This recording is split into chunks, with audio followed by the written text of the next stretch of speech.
ألم تر كيف ضرب الله مثلا كلمة طيبة كشجرة طيبة أصلها ثابت وفرعها في السماء என்று ஒரு இறைவசனத்தில் பேசுவான்.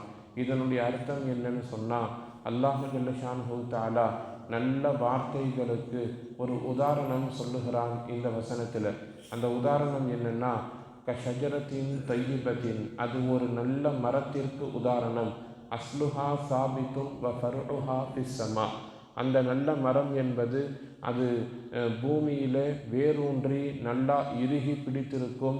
வ ஃபர்உஹா ஃபிஸ்ஸமா, அதனுடைய கிளை வானலாவா உயர்ந்திருக்கும் என்று அந்த இறைவசனம் சொல்லுகிறது. ஆயத்தை ஒரு பக்கம் வைத்துவிட்டு இன்னும் ஒரு சில விஷயங்களை பேசி அதற்கு தோதுவாக இந்த வசனத்தினுடைய அர்த்தத்தை வைத்து பார்த்தால் பொருத்தமாக இருக்கும். அரபு இலக்கணத்தில் அறிஞர்கள் சாதாரணமாக மதரசாக்களில் ஆளுங்களுக்கு கிதாபுகளை ஓதி கொடுக்கக்கூடிய நேரத்தில் அரபு இலக்கணத்தினுடைய அறிஞர்கள் சொல்லக்கூடிய விஷயம் என்னன்னு சொன்னால், மனிதன் என்றால் யார் என்கிற கேள்விக்கு ஒரு வரியில் விளக்கம் சொல்லுவார்கள். மனில் இன்சான், மனிதன் என்றால் யார் என்று கேட்டால் அறிஞர்கள் சொல்லுவார்கள், பேசக்கூடிய மிருகம், ஹயவானு நாத்திக்னு சொல்லுவாங்க. ஹயவானு நாத்திக் என்று சொன்னால் அவன் ஒரு பேசக்கூடிய மிருகம் என்று சொல்லுவார்கள்.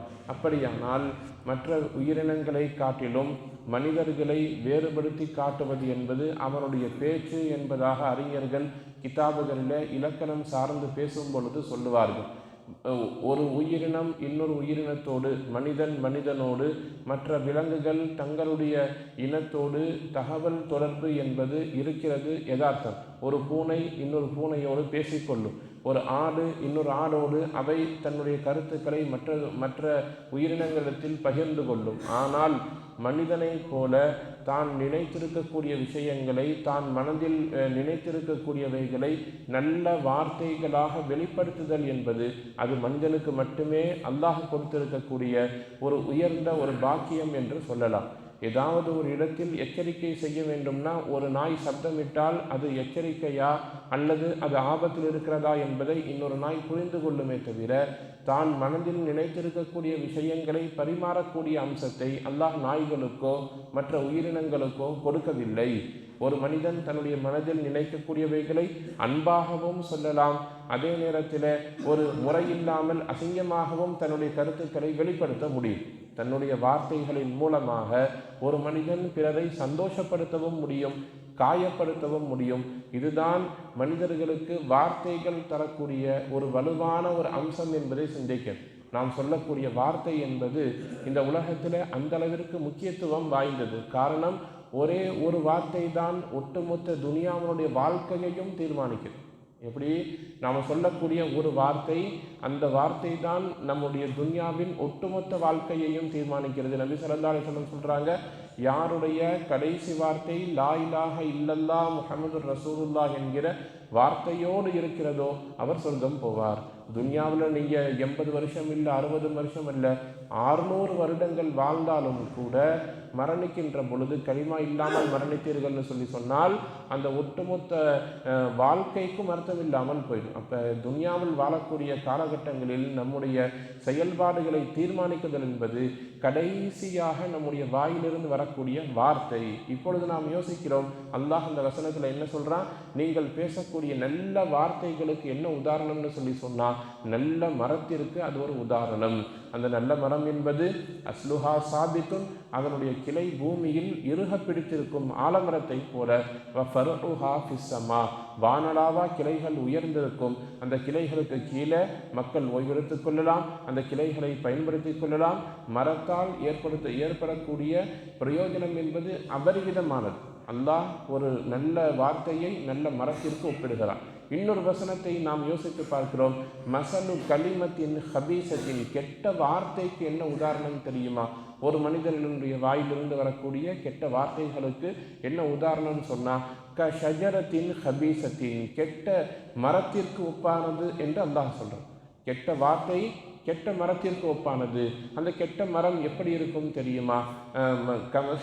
ஷஜரத்தின் ஹபீசத் இஜ்துஸத் மின் ஃபௌகில் அர்தி மாலஹா மின் கரார். உலகத்தில் பூமிக்கு மேலே கிளை பரப்பி பெரிய மரமாட்ட தெரியும், ஆனால் அதனுடைய வேர் பூமியில் தங்கி இருக்காது.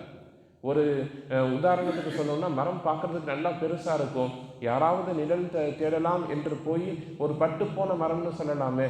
ஒரு மரம் பட்டு போயிருக்கும், பார்க்குறதுக்கு பெருசாக இருக்கும், கீழே போய் நின்றோன்னா எந்த நேரத்தில் விழுகுதுன்னு தெரியாது, டக்குன்னு நம்ம மேலே கீழே விழுந்துடும். எனவே நல்ல வார்த்தைக்கு உதாரணம் நல்ல மரம், கெட்ட வார்த்தைகளுக்கு உதாரணம் கெட்ட மரம் என்பதாக அல்லாஹு ஜல்ல ஷானஹு தஆலா குர்ஆனில் சொல்கிறான். அதே நேரத்தில் ஹதீஸுகளில் நபி ஸல்லல்லாஹு அலைஹி வஸல்லம் அவர்கள் பேசும் பொழுது சொல்லுவார்கள், வார்த்தைகளில் ஆக சிறந்த வார்த்தை எதுன்னு சொல்லி சொன்னால், நீங்கள் சொல்லக்கூடிய லா இலாஹ இல்லல்லாஹ் என்கிற அந்த ஒற்றை வார்த்தை தான். துஆவில் எது சிறந்த துஆ தெரியுமா? அல்ஹம்துலில்லாஹ் என்கிற அந்த சொல்தான் ஆக பெரும் துஆ என்பதாக நபி ஸல்லல்லாஹு அலைஹி வஸல்லம் சொல்லுவாங்க. இந்த ஒரே ஒரு வரி வார்த்தையை மட்டும்தான் உலகத்தில் வந்த எல்லா நபிமார்களும் உண்மைப்படுத்துவதற்கு போராடினார்கள். லா இலாஹ இல்லல்லாஹ் நம்ம திக்ர் ஓதக்கூடிய சமயங்களில் சொல்லுவோம், அஃதலு திக்ரி லா இலாஹ இல்லல்லான்னு சொல்லுவோம். அதனுடைய அர்த்தம் என்ன? வார்த்தைகளில் மிகச்சிறந்த வார்த்தை லா இலாஹ இல்லல்லான்னு சொல்லுவோம். அந்த ஒரு லா இலாஹ இல்லல்லாங்கிற ஒரு வார்த்தையை உண்மைப்படுத்துவதற்கு தான் ஆதம் அலைஹிஸ்ஸலாம் தொடங்கி நபி ஸல்லல்லாஹு அலைஹி வஸல்லம் வரைக்கும் எல்லா நபிமார்களும் போராடினார்கள். நிறைய நபிமார்கள் உயிரை கொடுத்தார்கள், நிறைய சஹாபாக்கள் கஷ்டப்பட்டார்கள், நிறைய சஹாபாக்கள் ரத்தம் சிந்தினார்கள், பலர் உயிரையும் கொடுத்தார்கள். எல்லா தியாகங்களுக்கு பின்னாடி இருக்கக்கூடிய ஒரு விஷயம் என்னன்னு சொன்னால் அதுதான் லா இலாஹ இல்லல்லாஹ்ங்கிற ஒரு வார்த்தை. வார்த்தைகள் சம்பந்தமாக நான் நிறைய பேசும் பொழுது சொல்லக்கூடிய அதிகமான விஷயம் என்னென்னா, அந்த ஒரு வார்த்தை ஹராமை ஹலாலாக்கிவிடும், ஹலாலை ஹராமாக்கிவிடும்.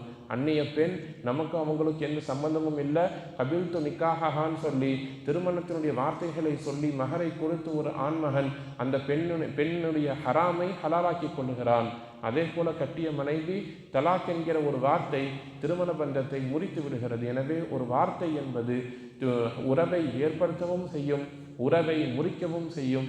எனவே நம்முடைய நாவுகளிலிருந்து வரக்கூடிய வார்த்தைகளில் நாம் எல்லா நேரத்திலேயும் மிகவும் கவனமாக இருக்க வேண்டும். அதிலும் குறிப்பாக திக்ருகளாக, திலாவத்துகளாக, நல்ல சொற்களாக ஒரு வார்த்தை இருக்கின்ற பொழுது அது துன்யாவில் நம்முடைய ஆயுளை அதிகப்படுத்தும். அதே நேரத்தில் உலகத்தினுடைய வாழ்க்கையை பிரயோஜனமாகும்.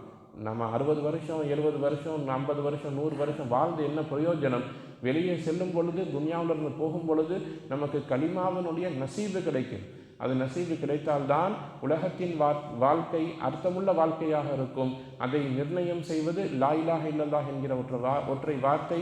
அல்லாஹு ஜல்ல ஷானஹு தஆலா உலகத்தில் வாழக்கூடிய காலகட்டங்களில் கலிமாவோடு வாழ்ந்து மரணிக்கிற நேரங்களில் கலிமாவோடு மரணிக்கிற நல்லதொரு நசீபை நம் அனைவருக்கும் தந்த நல்லதொரு புரிவானாக. வாஹிரு தஅவானா அல்ஹம்துலில்லாஹி ரப்பில் ஆலமீன்.